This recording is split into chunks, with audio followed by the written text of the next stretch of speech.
قوشتېپې کانال دا څنګه کانال دی؟ چیرې دی؟ څوک یې جوړوي؟ سلامونه، نیکې هیلې او احترامات مې ومنئ. زه یم ستاسو ورور منظور احمد پوپل او تاسو ګورئ منظور ټي وي.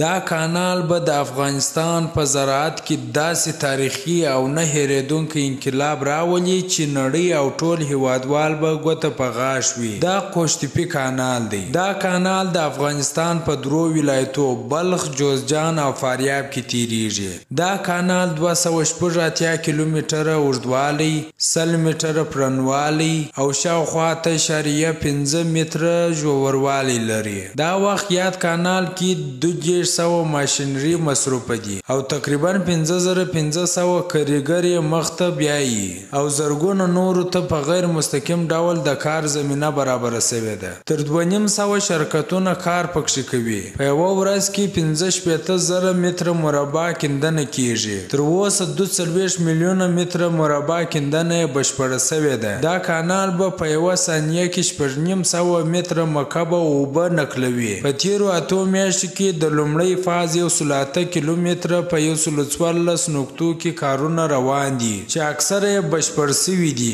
دا کانال به د افغانستان په زراعت کې داسې تاریخي او نه هېرېدونکی انقلاب راولي چې نړۍ او ټول هیوادوال به ګوته په غاښ وي. دلته شپه او ورځ مسلسل کار روان دی. یو ټیم د سهار له 9 بجو څخه بیا در مازدیګر در 4 بجو او بیا بل ټیم تر سهار اخته وي.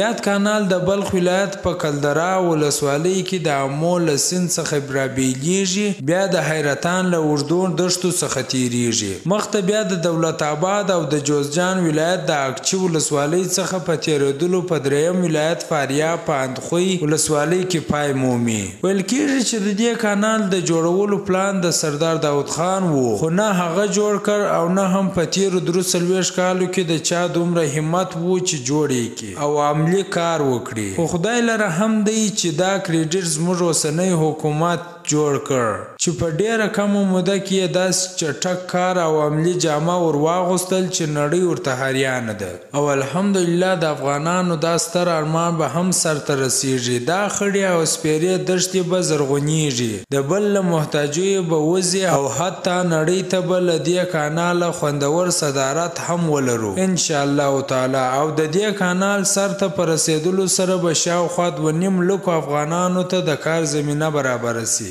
بل دا چې د دې کانال نقشه افغانۍ، کارمندان او کارکوونکي افغانان، بودیجه افغانۍ او پلان هم د افغانانو دی.